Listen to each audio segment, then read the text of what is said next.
Hi guys, welcome to another episode of Complex Like Wine, the podcast where we talk about complicated things and improve over time just like wine. So this week I have my new friend, Cristal, and before we get into this week's topic, again, I'm going to try another wine for this week. The winemaker is actually someone we've already tasted before, so I won't get into her bio, but if you remember from previous episodes, Sharon Weeks from Paso Robles, we have another bottle from her, and so we're going to try a Cabernet. So this is a 2019, and the description they give is, this Cabernet is overflowing with refined dark fruit flavors of plum, blackberry, and blueberry, sprinkled with traces of mocha and soft spice from 9 months of lavish oak barrel aging. And then some serving advice that she actually gives is that she recommends opening the wine and letting aerate for an hour prior. So that's what I did. I had the cork out an hour ago. That way I can aerate and see if that makes a difference.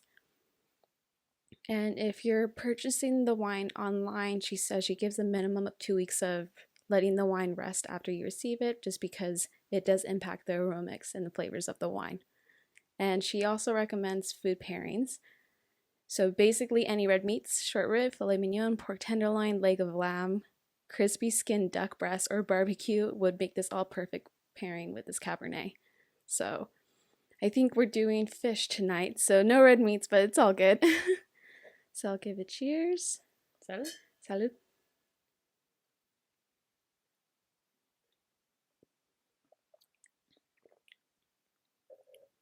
So I know this is your first time tasting wine. I'm like, it's not terrible. How honest am I allowed to be? Yeah. Because you're more into beers and cocktails, right? Yeah, I thoroughly enjoy me a real good snake bite. Or they're also known as black and tans. So it's typically Guinness or a dark beer. Or at least mine it's Guinness, and then pear cider or apple cider. And so they put the beer at the bottom, and then they put the cider at the top, and then, or it might be flip-flopped, I can't remember. It's been a minute. But as you drink it, it kind of the darker beer tends to be more have a stronger taste. But the cider sweetens it up a little. So it's a nice little, balance, because I feel like life is about balance, and it's actually a really good representation of life. Life. It really, the dark and the light really balance each other out. Flavor wise. And it's called snakebite? Yeah, I call it a snakebite. Some people call them black and tans. Black and tans. But yeah, I feel like I'm almost can I get a snakebite? That's my go-to. I'm gonna have to try that. I've never had that before. BJ's has a good one. I became familiarized with it at UCI at the pub. It was super common there. We just get a pitcher, and it was 5 o'clock somewhere. So if it was at noon, it's you're young and why not? So, or the other thing is, I like cocktails. Right. So as someone that has not really had wine before, how would you describe this for people that maybe aren't a wine drinker? Is it doable? I personally think it's pretty good. Cabernets aren't my favorite, but I do enjoy it. It's bitter. It's I don't know if I'm using the term correctly, but if I could describe it as kind of dry. Oh yeah, yep. If I've always heard the term dry, but I never really had a way to relate it, so that feels dry to me. It's, I don't feel the sweetness or the flavors of but maybe my palate's not that refined with wine. So. But it's definitely worth trying. I just don't know that I've yet found a wine that I would say I'm definitely a wino now. I prefer wine to beer. Right. Yeah. I used to like beer way more than wine, and as I started trying more different wines, finally was able to find ones that aren't dry, because I love more the sweeter or very smooth reds. And so it's been fun about this podcast is each week trying a different bottle, and so kind of getting a broad taste of everything, and I'm like, okay, I do like this more, or not, wouldn't be my first go-to. Okay. So how do you feel about it relative to, because you're more experienced in the wine department than I am? So usually Cabernets aren't my go-to. because I do like ones that are more not dry. With this, you can definitely get the little bit of mocha and spice. It's not very sweet or fruity, but you can kind of taste a bit of the fruits there, but definitely more of a, like you said, a drier wine. So okay. Probably we're gonna have to like taste around and see what else you like. Okay. We have plenty of bottles downstairs. Like, I'm open to trying new things, so I'm not opposed to it. But I think that that's the whole false advertising when she was like, oh, like, you know, flavors of like, what was it, blackberry and blueberry or whatever, like the fruits. And I was like, oh, it was like, so in my head, the expectation versus like the reality, I was like, oh, I was expecting sweet and fruity. But again, I don't have a frame of reference for wine. Therefore, I'm like, to your point, it is complex. It's complex. Usually how you're supposed to taste it is you swirl it around to let the wine aerate. Okay. More like aromas and flavors. And then you so you like spin it around and then you sniff your glass. Personally, I can smell more of like the mocha and spice when I smell it. I just smell bitterness. I'm a plain Jane, so I don't have a refined taste palette. I'm like, give your girl a burger, give her a pastrami, she's happy. Like, and a beer. Yeah. But thank you for the experience. I think that this is, as an introduction, I mean, the more I'm drinking it, the more I'm like, okay. Like, I think it's an acquired taste. Yeah, I think you have to get used to it. Because especially if you've only really had beer and cocktails, I think wine's really different. Yes, it is very different. It's very different. So I think the more you have and you kind of get used to it and know what to expect, and then you try different types of wines, you get to notice differences and eventually find one that you like. But, well, I'm glad you got to try your first wine. Well, thank you for the introduction to it. You're welcome. I appreciate it. Yeah, so we actually just met last week. Yeah. Was it last week? Yeah. Yeah, last Friday was a week exactly. Yeah. Or this Friday was a week. Exactly, so a week and a day. Yeah, a week and a day. But yeah, how we're connected through my dad. So that was pretty exciting. Yeah. And I think we hit it off really well last week. So I wanted to have you on for the podcast because I think we have like similar experiences but different perspectives. Definitely. Especially when it comes to like family and parents and attachment styles and how that interacts with like being independent, especially with relationships. Yes. So kind of want to dive into all of that and talk about it. Let's get it. So would you want to briefly share kind of your experience and how that's made you how you are now? So by that, do you mean like what my experience with my parents has been and like how that's affected like the type of human I became? Yeah. Like, or if you're comfortable with that. Yeah, absolutely.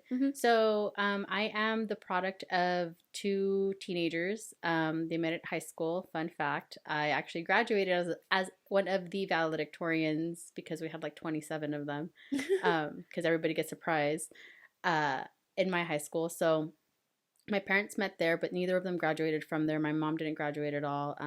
My mom had me when she was 18 going on 19, and my dad was 19 going on 20.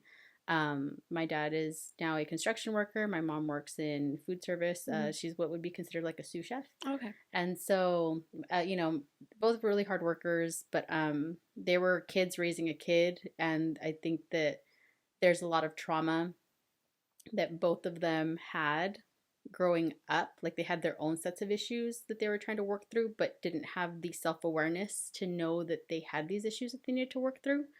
And so my mom's from Mexico. She to this day, like she's still working on getting like her like citizenship. I think that she's finally getting her residency, but she's at one point was working 3 jobs to help, get me and my sisters through school, or, she tried to be as involved as she possibly could be. And then my dad, he's great as a person. However, he's not there's people who aren't meant to be parents, and he's also not meant to be a significant other. So my dad grew up with a violent dad, and then who used to like beat on my grandma, and like my dad grew up watching that, and then he was physically abusive and verbally abusive to both my grandmother and my father. And so those are things that my dad still carries with him. Mm-hmm. And like when him and my grandma will, you know, fight, they like, those are things that he still brings up. And, you know, my dad's almost 50. And so then my mom, she came from Mexico. And so she had this, her dad left her and her sisters and mom when my mom was like, I think maybe like a early preteen maybe. And so my mom had her own daddy issues. So both of my parents grew up with daddy issues. And so of course they like tried to fix it through their kids to some degree, mm-hmm. but they projected more of it. And so I grew up in a 4-parent household. So my mother, when she got pregnant with me, she ended up moving in with my dad and his parents. And so it was like my grandma and my grandfather were like raising these teenage kids while the teenage kids were trying to raise me. Mm-hmm. And so there's like the power dynamic, very Hispanic, hyper maleist, that macho machismo. You know, the man goes to work, earns the money. The woman, you know, is submissive, stays at home, and child rears. Mm-hmm. And so the interesting thing with that is that my father and my grandfather, when my sisters and I came into the picture, I was raised very opposite of that. Mm-hmm. I was raised to be independent and not depend on a man. And my dad and my grandfather would utilize my mom and my grandma as an example. They're like, you don't want your livelihood to depend on a man, because then this is the way that you get treated. And I'm sitting there going like, how is it that you're sitting here telling me to be independent, right, but you're still sitting here and treating, like, you clearly know that this is wrong. So how are you telling me to like not be like my mom and my grandma? Because like to them it's like it was weak. Mm-hmm. Like, you know, women are the weaker sex.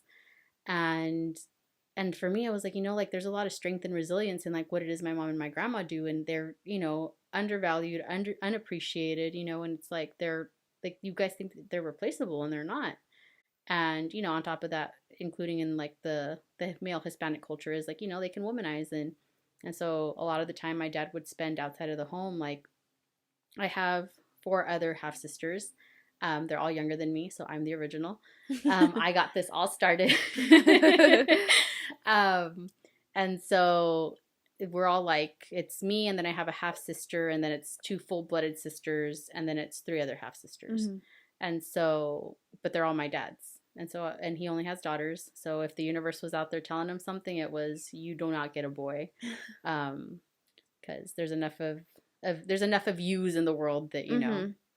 So I grew up to be very independent, I knew what I wanted and I knew what I did not want. And a lot of that was based off of the experiences that I saw, like my mom go through, like the way that my dad would treat her, or the way that my grandfather would treat my grandmother. Mm-hmm. You know, like they would yell at them, or, you know, like be like verbally or emotionally, like sometimes physically abusive, you know, and so you grow up with those, at work, we call them ACEs, which are adverse childhood experiences. And so, but that's where a lot of my resiliency comes from, is because I wouldn't have turned out to be as resilient as I am, and as good at like critically thinking and problem solving, and really having faith in myself to be able to handle life if it wasn't for the upbringing that I did have. So if I survived my home, I can survive anywhere. Like my sister gave me a really good example the other day. She goes, you know, she's like, Cristal, like, because we're from the high desert, that's where I grew up.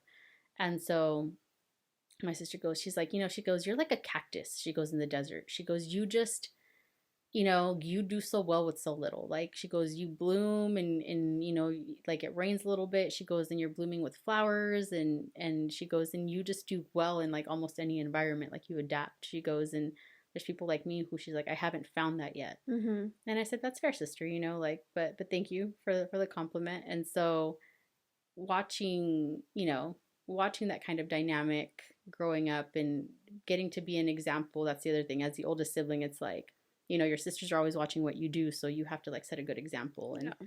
And you know, that kind of backfires sometimes, because I did so well being so independent to the point where, like, for example, grades. It got to the point where like I used to get really good grades to like be able to show my dad. Mm-hmm. Like my father was like the love of my life growing up. Like I love that man. Like he could do no wrong. And so like any way that I could potentially like please him, like it's like, you know, like he really liked it when I like would my mom would do a ponytail on me, and then like I would wear like these sundresses, but and they would have like little t-shirts on. And then I would just tell my mom, I was like, Mom, I was like, do my hair the way my dad likes it. You know? And so growing up, when I realized, you know, like my dad's broken and my mom's broken and like they haven't figured any of this out, like, because I used to resent my mom. I was like, why do you put up with this? Like, this isn't okay. But then as I got older and like maybe like my teens, like I realized, you know, like they're doing the best that they can with what they were given. And not everybody is as resilient as like other people. Yeah, and true. That really allowed me the space to provide my parents with like forgiveness for all of their wrongdoings at some point. And so fast forward to, you know, now that I'm older, something that really stuck with me was, you know, my first heartbreak was my dad. Like my father like broke my heart. Like, and to this day, like I will say, like no man will ever break my heart the way my dad did. Like that was my hands down like the most disappointing, you know, thing that I ever experienced like as a kid. And so when I realized like, dang, like my dad isn't who I thought that he was. Like this whole time, like I thought he was this great, fantastic human being. And that's not to say that he isn't, but it's like he's broken and he's got like shit he needs to figure out. And so with all that being said, like I took all the good snippets or what I thought were good snippets from like the 4 different parents in my household. And, you know, I got this like the human being I am now. But the way it translates in my relationships now with other people is it's very difficult for me to be vulnerable, and I have trust issues. And so my traumatic response to growing up in such a volatile environment, you know, where there was abuse of all different kinds, was that I became hyper independent. And it's that whole notion that there's like too much of a good thing. So in like romantic relationships, it's one of those things where it's like I'm not very affectionate, or I wasn't very affectionate. Like I gave affection by like acts of service, like by doing stuff for you. And so I didn't understand like love languages until like I came into, you know, like the whole like that book, you know, the 5 love languages. And so like, for example, like my dad was like super affectionate. He was like, his love language is physical touch. Like he's a hugger, a lover, like in words of affirmation. Like he'll like tell me like I love you, you know, all that. But he lacks the like acts of service and the quality time. My mother, on the other hand, was like polar opposite. She was very like acts of service and quality time, but she wasn't affectionate. But I would see that she was affectionate with my dad. But then looking back now, it's like, well, her mom, my grandma, isn't very affectionate either. And so it's like a generational thing. And so now like I try to be more affectionate with my mom, but sometimes she'll be like, what are you doing? She's like, what do you want? And I was like, Mom, just let me love you. Like, shh, just take it. It's just a hug. Yeah, just a hug. Just like let me just like be on you. Just, you know. And so it's, you know, she had to unlearn some behaviors, but yeah, so it's the way that that's translated for me. It's some of the feedback my ex-boyfriend used to give me was, you know, he's like, you're not very affectionate and you're very quick to get angry.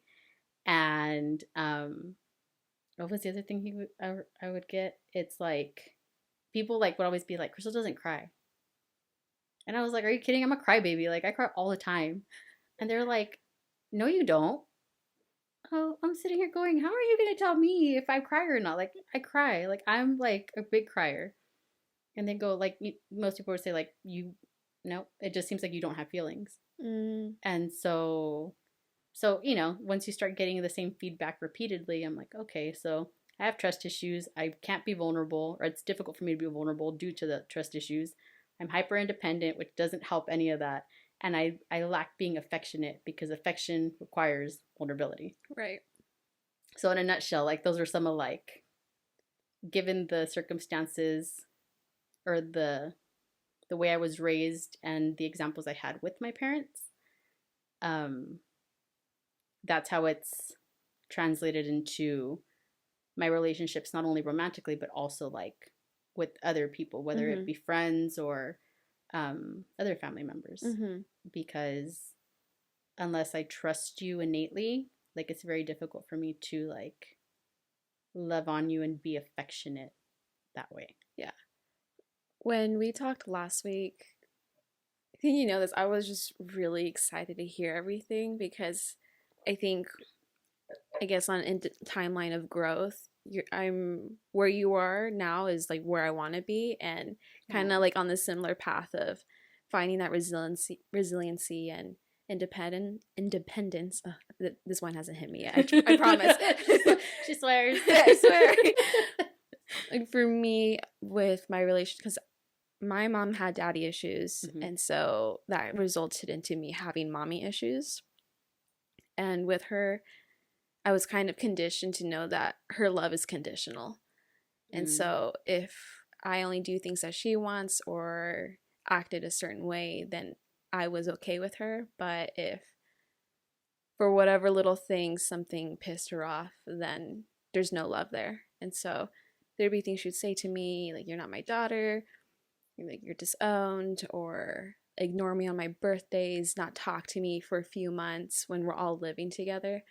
I just became a condition of I can't trust people because I don't know when that love's going to just be gone and disappear. Right. So I think that's now created for me abandonment and trust issues where with any person, friends, relationships, even my family, the moment I get a whiff of or paranoia of someone's upset with me or there's something not okay, I immediately go into, let me climb into like my little cave, detach from everybody because I feel they're going to leave me. And so let me do that first. Okay. And so I didn't really realize it was as bad as it is until the relationship I'm in now, where he'd make the point like, you're not affectionate, you aren't open, you're very closed off.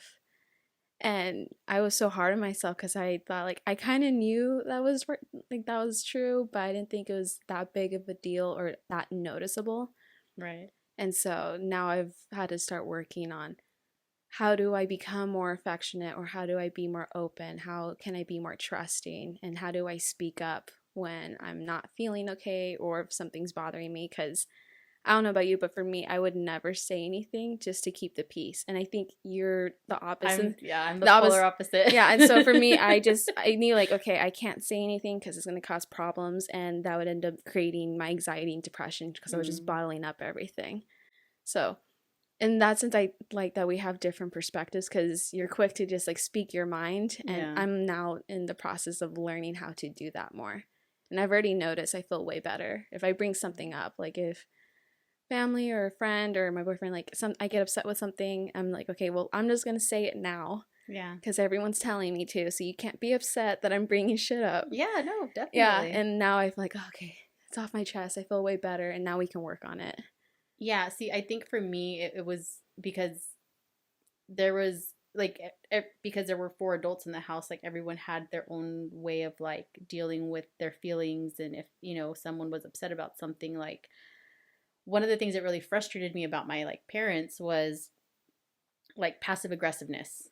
It irritates the soul of my life. Like, it's like, if you have something to say, just say it, bro. Like, it's not like, I can't do anything about it until you tell me. I don't know something's a problem unless you tell me it's a problem, and unless I view it as a problem. If you have an issue and someone doesn't see it as an issue, they're not going to fix it because they don't think anything is wrong. So a lot of the times it's like, you can speak your mind, but it doesn't mean that it's going to resolve the issue, because a lot of the times it's like, the issue isn't necessarily you, it's how someone's treating you or the things that someone else is doing in it. And at this point, you can't control what someone else does. Like, that's not your job. So it was the passive aggressiveness, or, being petty, or just, there was like the animosity. And I'm sitting here thinking, why don't you guys just talk it out?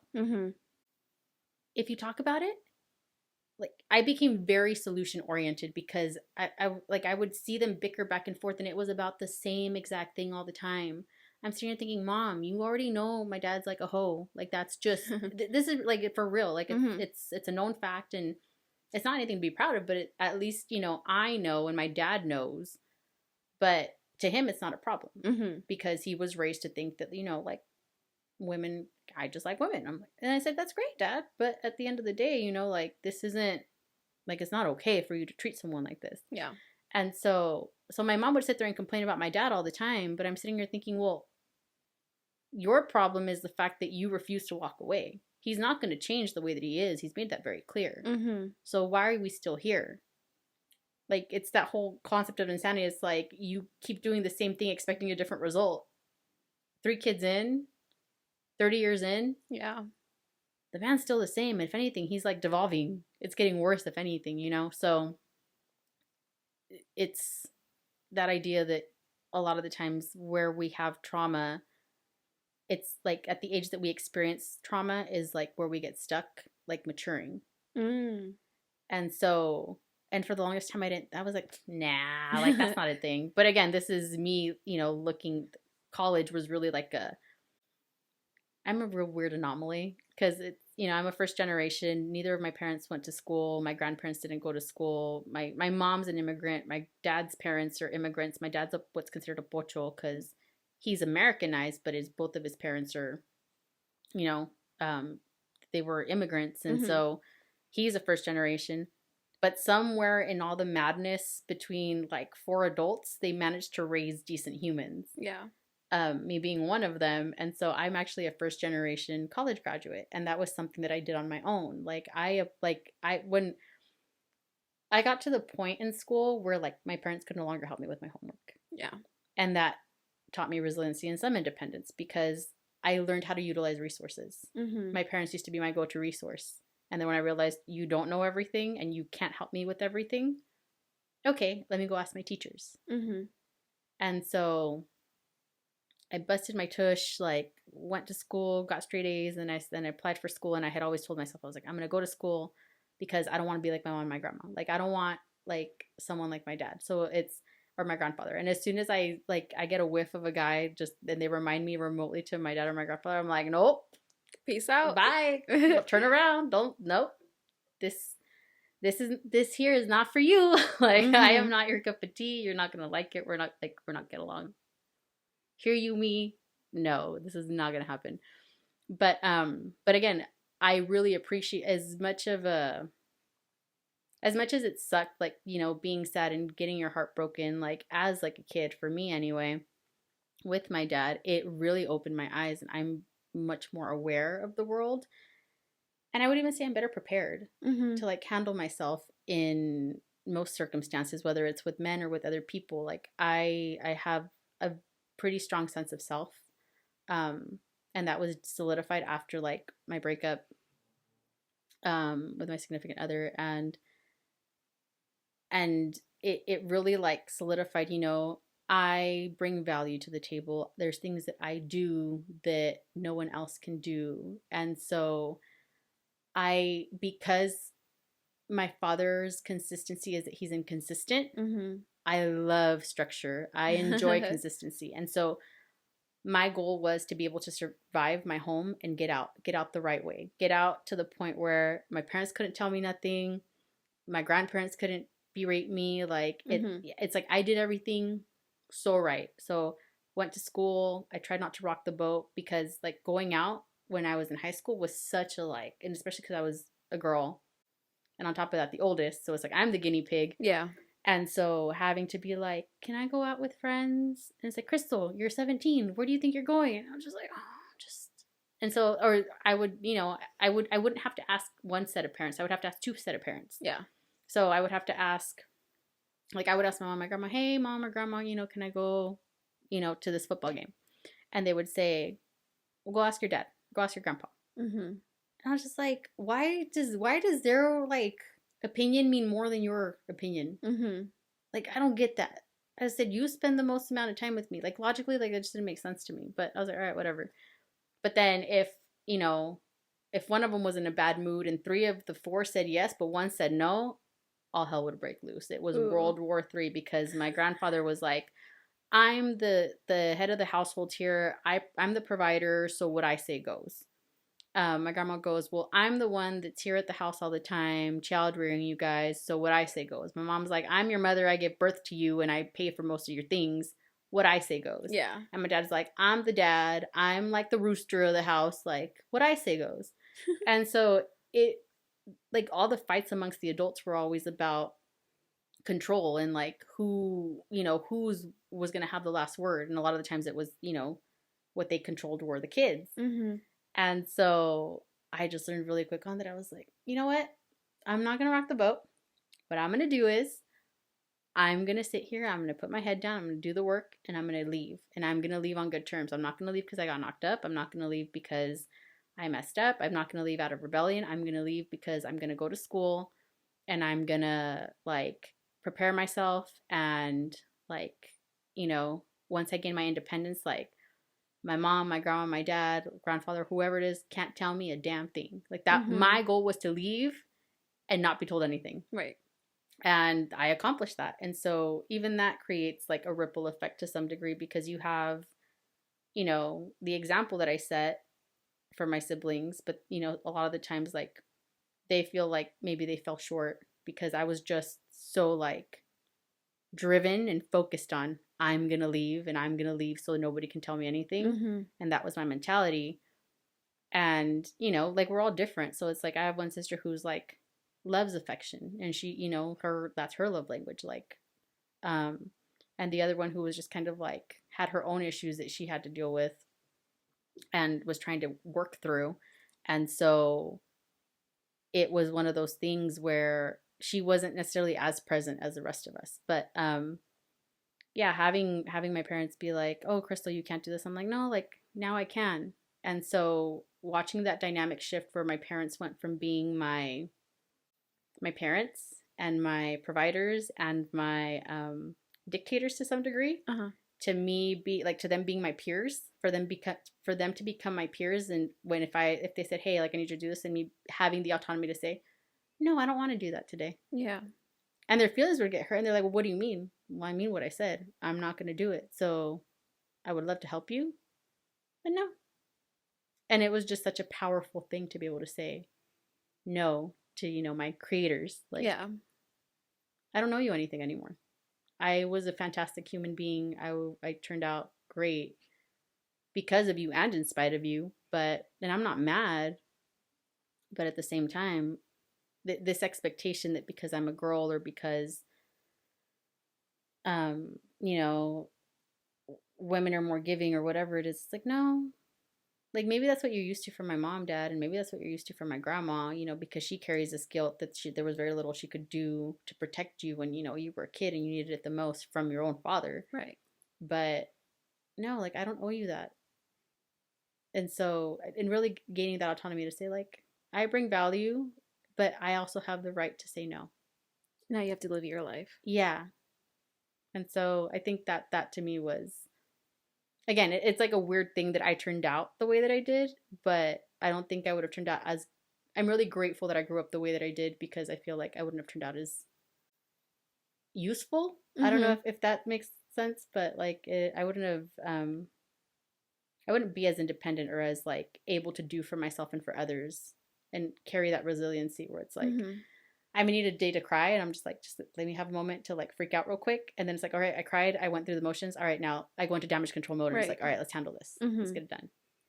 So yeah, that all just kind of, but again, that like, when you're in a relationship, it's the idea that you have to, we all need to be needed and we all need to belong.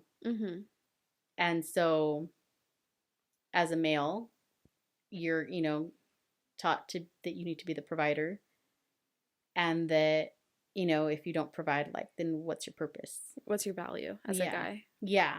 And so like when you come up to like someone like me who doesn't really need anything except I want you there. I don't need you to be with me. I want you to be with me. But if like you don't got it together, you don't got to be here, bro. Like, bye. That's, and my dad's told me, he goes, Cristal, like you're very intimidating for guys. Like, and I'm sitting here going like, so then I'm screwed. I was like, because I'm damned if I do and I'm damned if I don't. Like, what way am I supposed to swing? Right. Like, this is how you raised me to be. I said, but now it's also a problem because I'm not super needy. I'm not super affectionate. And so that was a struggle for me. Like, it's like I do what I want when I want with whoever I want the way that I want. If you like it, great. And if not, then tough. Like, go kick rocks. And that was my mentality. And it was very severe. But, I got to the point where I was like, okay, we need to unlearn behaviors. And so now I'm 29 now. So my early 20s were about like coming into myself and, like I felt good about myself. It's like I'm independent, I'm grown, I'm, figuring out like what I like, what I don't like, what I can say yes to, what I can say no to, and really like embody that autonomy and that independence. But on the flip side, it's, when you're with someone, the whole point is to like build together. And I had this like, I can do battle by myself mentality. I don't need anyone. But the reality of it is like none of us do it alone. Like we all need a village. Right. We all need to belong. And you find these kindred spirits like I found, one in you where it's like we're very similar, but we go about life very differently. Yeah. You like retreat and I was quick to get angry. And that was a defense mechanism because in my home, if you cried, you lost. Right. Growing up. So like, and it would be like, my dad and my grandpa would be like, there you go, women, starting to cry already. And I was just like, am I not allowed to have feelings? Like, dang. So instead of me just crying and shutting down, because that's what my mom and my grandma would do, I would get mad and I would angry cry, but I was functional. So I could still throw down and I'd have words with like my, dad or grandpa. Like I'd be shaking, but I'd be like, I'm still throwing down with you. Right. And so that was my defense mechanism where, I was always so quick to get angry. And that's some feedback that my ex-boyfriend told me. He goes, you're just so quick to get mad. And he was like the polar opposite of me, where he was real quiet, real introverted. And part of the reason why I was attracted to him was because you remind me nothing of my dad. Like there are very few things about you that remind me of my father. And I was like, okay, safe. And so it took me 23 years to date, but yeah, he's the one that I dated. And then, and so he's like, you're so quick to get mad.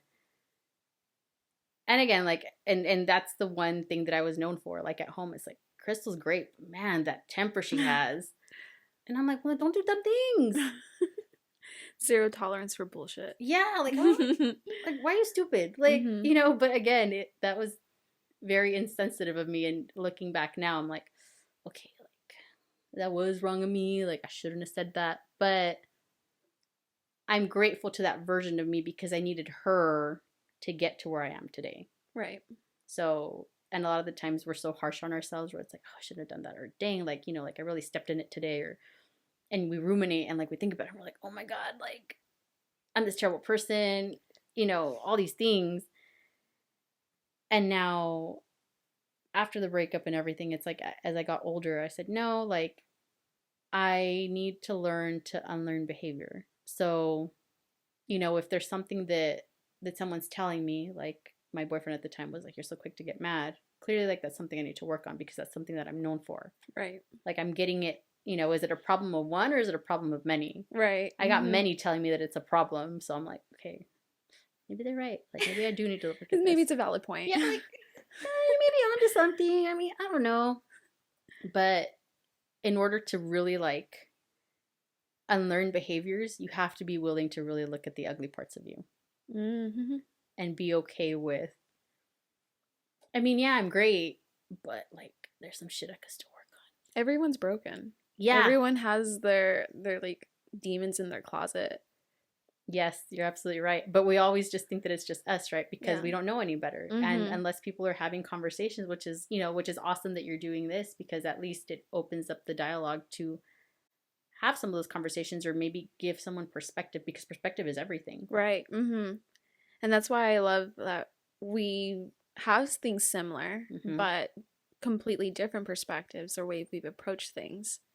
For me, the whole like closeting, disclosing, that's a defense mechanism. And I'm on the opposite side of, I don't really have a temper. I'm not one to yell unless like I have a lot of patience, but once it's done, like that's it. Like you're cut off. And I think I kind of can tend to fall on the more passive aggressive side where I'm like very quick to have feelings about you, but we're not gonna address it. We're not going to address it. And I very much don't like confrontation.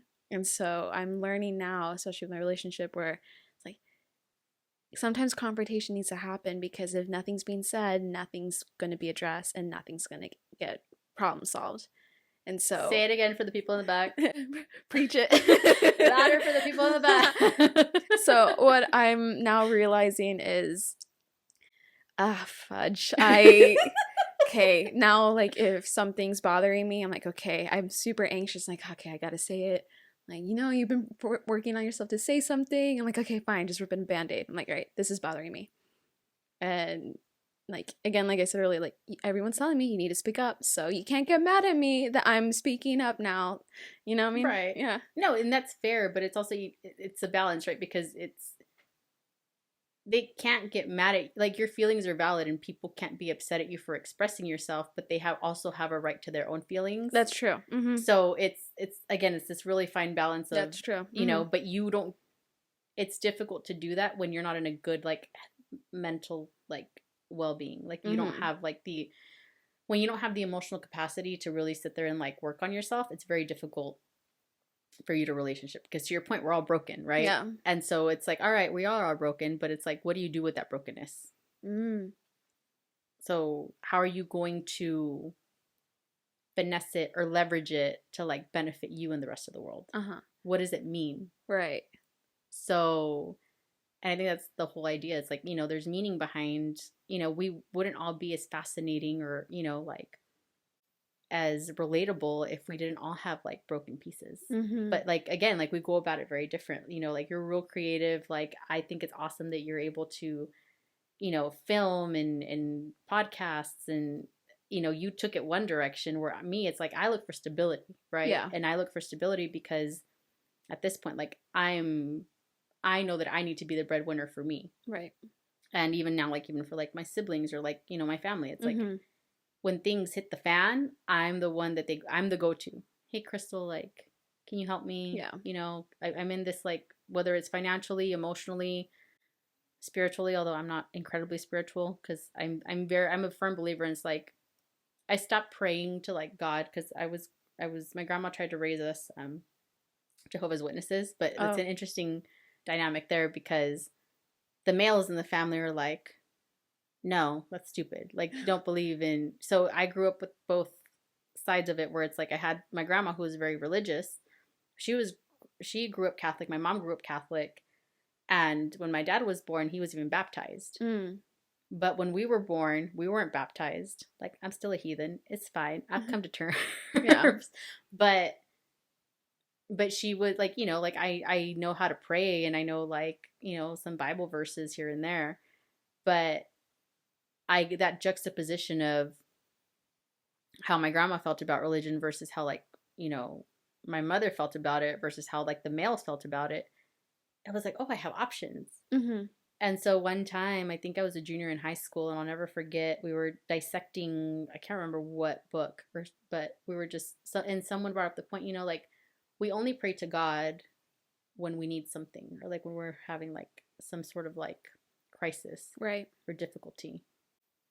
And I was just like, you are right. Yes, we do. And so my mentality was, if I'm not going to sit here and, wake up and pray to God or a higher power, or, whatever you believe in, on a good day, like, why would I ask you for something on a bad day? Right. Like, I'm not going to just sit here and remember you when I need something. Because, like, I'm just using you. And that's not cool. Yeah.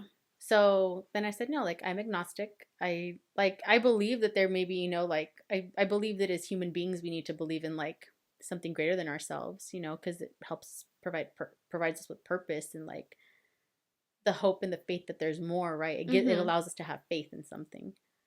And so I got to the point where it's like, like, I have faith in the things that I can do for myself. And it's not in an arrogant, like, I don't need anyone. It's more of a, if I can't get myself out of the situation, then I probably shouldn't have put myself in it to begin with.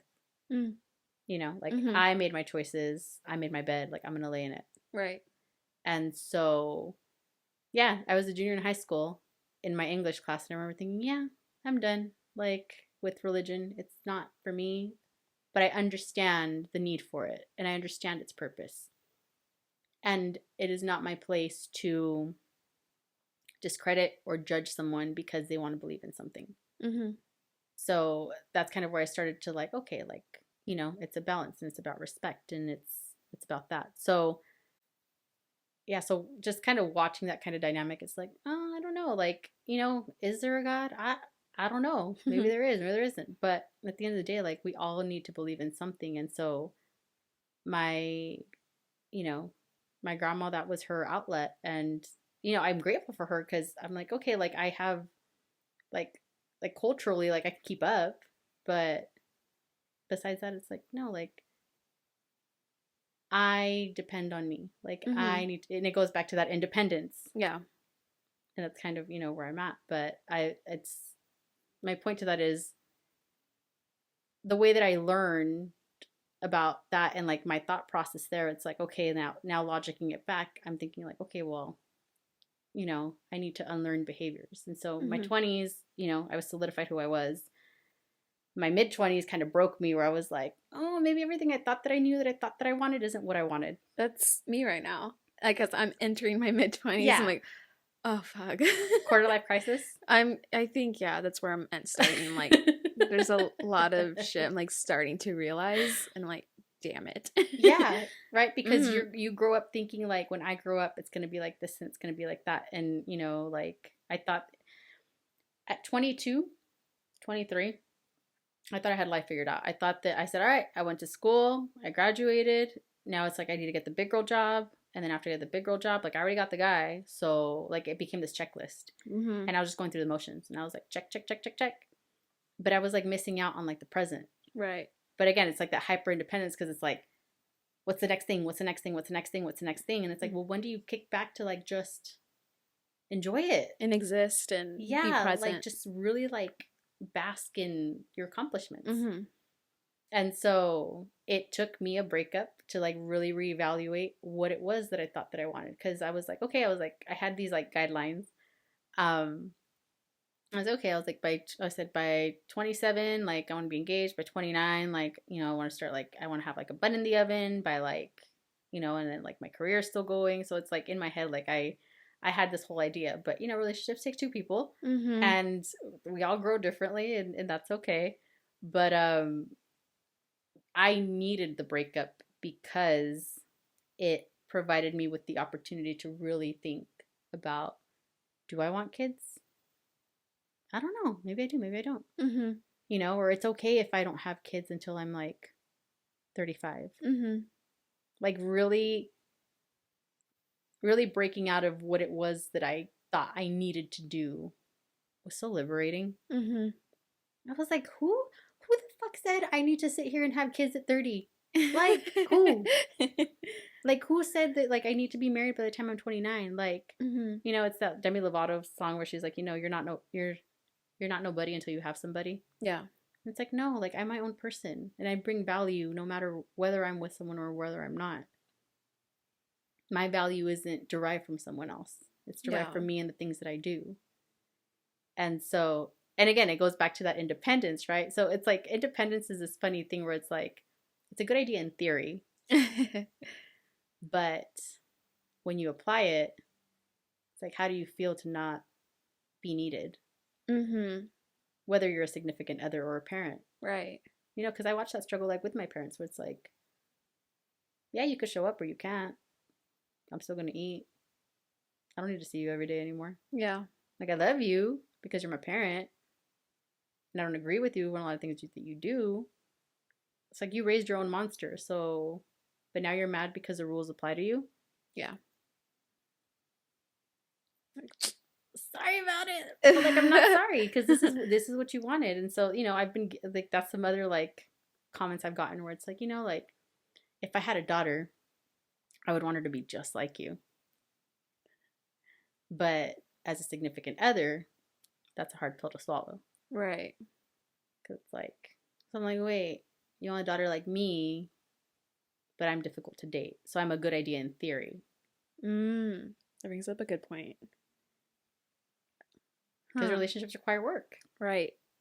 Right? And it requires a little bending. And the thing is, I'm not going to bend for you unless you're worth my time. Mm-hmm.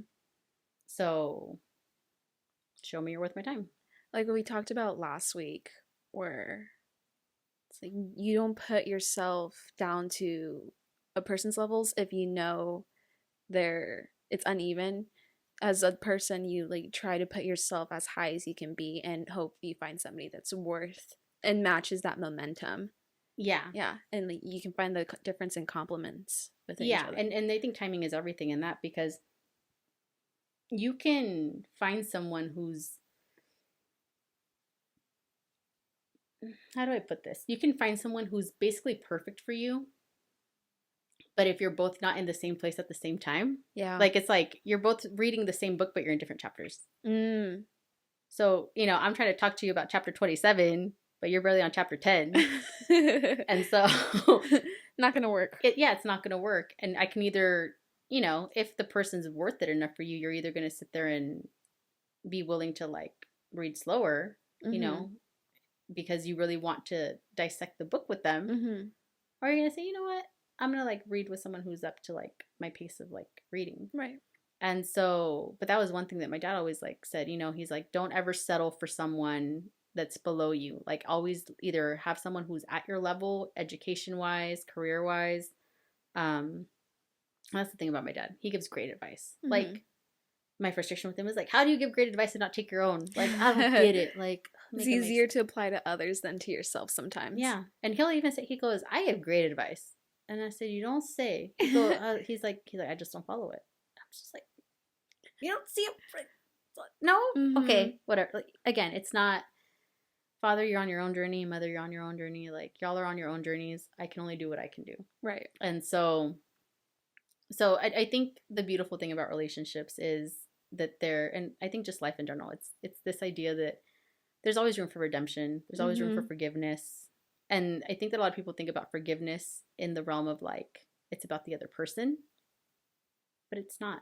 Forgiveness is about your relationship, like to that issue or to that person, and like, you know, maybe the wrongdoing that they did you. Forgiveness, I feel, to me, is about letting go. I agree.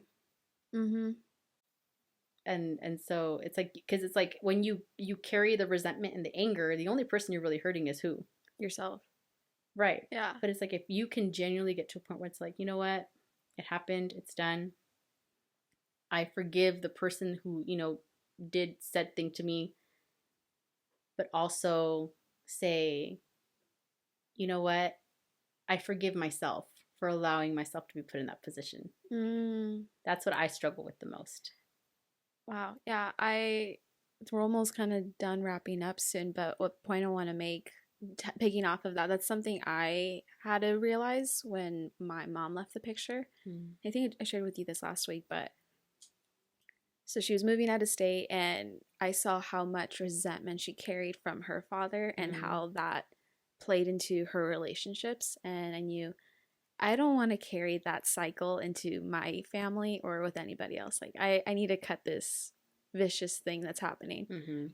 And so that point you made of forgiveness about the person and also forgiveness for yourself and the whole thing of letting go. So with her, you know, I told her, like, hey, I want to talk before you leave. And sat her down and say, I forgive you for everything you've done. And I also apologize for everything I've said. And this is me letting go and not carrying anything, ill feelings or hate for you anymore. Right. But also was boundary, like, we're never going to speak again because it's not healthy. And for my sake, I think it's the right thing to do, but letting go. And so I feel with that, I shared a point because for me, that was a lot of freedom and power. Because some people don't realize that forgiveness is taking that power. Yeah. Sometimes. And like, that's the biggest FU that you can give to somebody. It's just like, it's owning your shit and taking ownership of like who you are and what you're capable of. And it's not about the other person. It's about you and your relationship with you.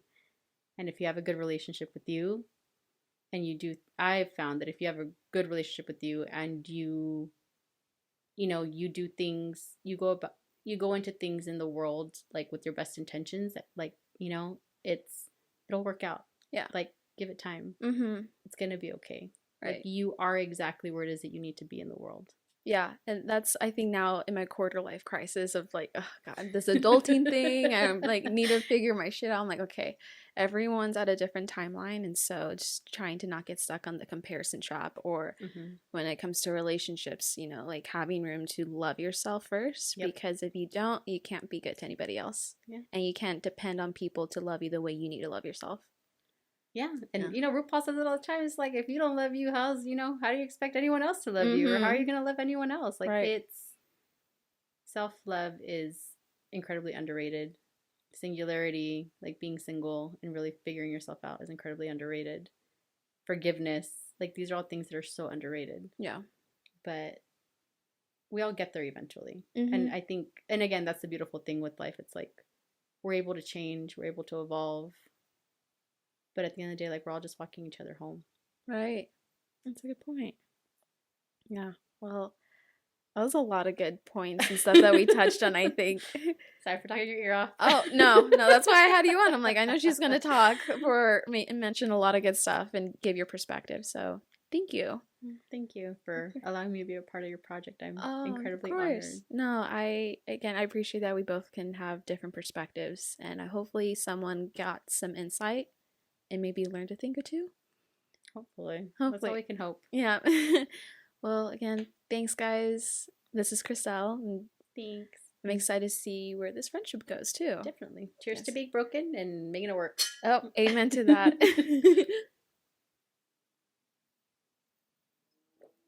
Perfect. All right. Thanks, guys, for tuning in this week. We'll see you in the next episode. Bye-bye.